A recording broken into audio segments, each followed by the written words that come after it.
안녕하세요. 탈모의사 김진영입니다. 오늘은 탈모약에 관한 궁금증 9가지 정도를 허심탄회하게 자세하고 정확하게 알려드리는 시간을 갖도록 하겠습니다. 자, 첫 번째, 탈모약은 어떻게 먹습니까? 하루에 한 번 물과 함께 섭취하고 식사 전후로는 상관없지만 일반적으로 빈속에 드시면 속이 예민한 분들이 있기 때문에 가급적이면 식사 후에 물과 함께 복용하시면 되겠습니다. 대신에 탈모약은 하루에 한 번 드시는 거기 때문에 시간을 정해놓고, 요즘엔 휴대폰 알람 같은 거 맞춰놓고 드시는 분들이 많습니다. 그 이유는 안 드시다가 이제 내가 탈모 치료, 탈모 관리를 열심히 하려고 이제 먹으려고 하다 보니까 까먹는 거죠. 제일 좋은 방법은, 저 같은 경우는 환자분들한테 안 까먹으려면 직장에다가 놓고 직장에서 점심 식사가 끝나고 나서 바로 드시는 거를 권장하고 있습니다. 두 번째, 여자가 먹어도 되냐고 질문하는 분들도 있습니다. 탈모약을 여자분들이 드시는 건 아무 관계가 없습니다. 그러나 남성 탈모를 일으키는 DHT라는 성분을 우리 몸 밖으로 빨리 배출을 시키거나 아예 생성되지 않게 하는 역할을 하기 때문에 사실 여성 탈모에는 아무런 영향을 많이 미치지 않겠죠. 그렇기 때문에 가급적이면 여성분들은 남성 탈모약보다는 탈모 영양제나 바르는 약이나 이런 쪽으로 권해드리고 있습니다. 당연한 거지만 이제 임신한 여성분들은 금기입니다. 세 번째, 카피약, 제네릭이라고 그러죠. 그거 먹어도 되냐고 질문 많이 하시는데, 성분은 보통 탈모약은 피나스테리드, 두타스테리드 성분으로 똑같고요. 이걸 갖다가 카피약을 수백 군데의 제약회사에서 만들고 있습니다. 같은 성분이니까 드셔도 상관없고, 뭐 효과가 더 떨어지거나 덜 떨어지는 거나 이거는 사람의 어떤 육감으로 느낄 정도는 아니기 때문에 크게 상관없이 열심히 드시고 정해놓고 1년 이상 꾸준히 드시는 거가 더 중요하지, 카피약이든 오리지널이든 그게 중요한 건 아니다, 이렇게 말씀드리겠습니다.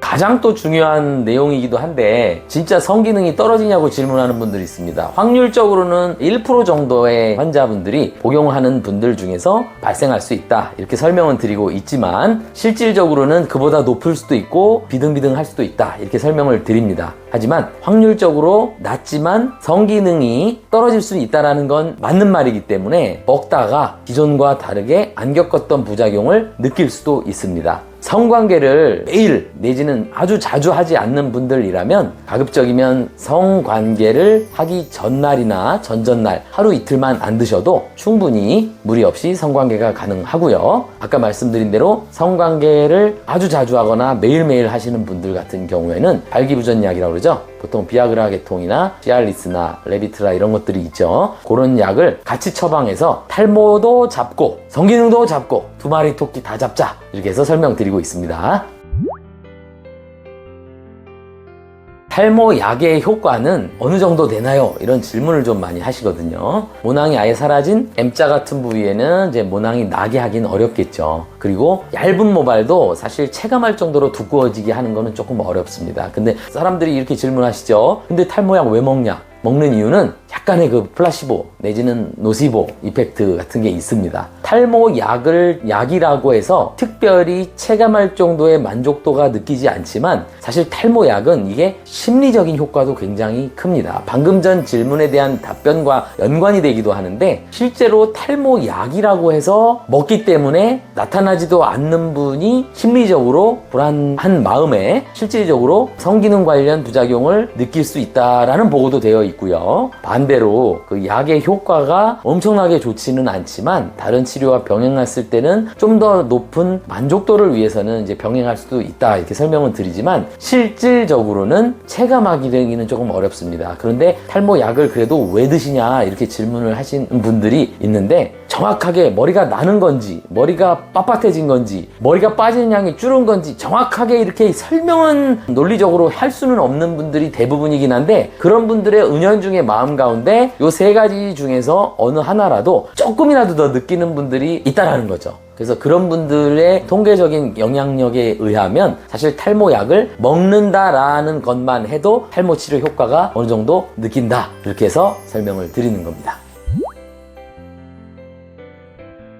임신 준비 중인데 남성분들이 약을 끊어야 되냐 이 질문입니다. 결론적으로는 남성분들의 정자에 약을 먹는 도중에도 사정을 한다고 해서 그 사정액에 엄청난 양의 피나스테리드나 두타스테리드 성분이 함유되어 있지 않는다라는 것이 이제 보고가 되어 있어서 특별히 약을 드시면서 성관계를 통해서 아이가 생겨도 그 아이가 기형이 발생한다거나 이럴 가능성은 아주 적다 내지는 거의 없다 이렇게 말씀을 드립니다. 그렇지만 여기서 중요한 거는 다른 환경에 의해서도 태아에 문제가 발생하는 건 굉장히 중요하잖아요. 그렇기 때문에 보통은 한두 달 전부터 이제 임신 계획을 하시고 나서 임신이 됐다 한다라면 그때부터 차라리 드셔라 이렇게 말씀을 드리고 있습니다.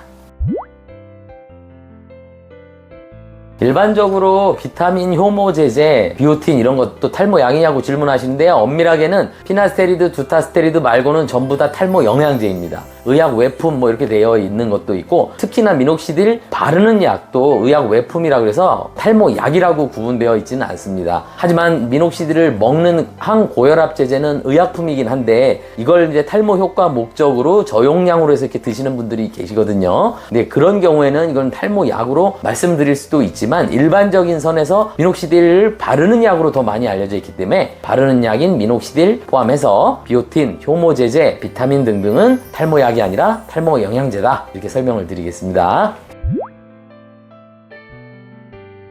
모발 이식 후에 탈모약 먹어야 되냐고 질문들 많이 하시는데 모발 이식 후에 탈모약 먹으면 훨씬 좋습니다. 안 먹어도 되지만 먹으면 훨씬 좋습니다. 모발 이식한 머리의 생착률도 높이고 암흑기도 줄일 수 있고 더불어서 기존의 M자 주변이나 정수리 같은 경우는 이제 탈모가 진행이 계속 될 수도 있죠. 그렇기 때문에 탈모 속도를 조금 둔화시킨다 라는 측면에서는 저 같은 경우는 모발 이식한 분들한테 거의 대부분 약을 꼭 드셔라 라고 처방을 하고 있습니다.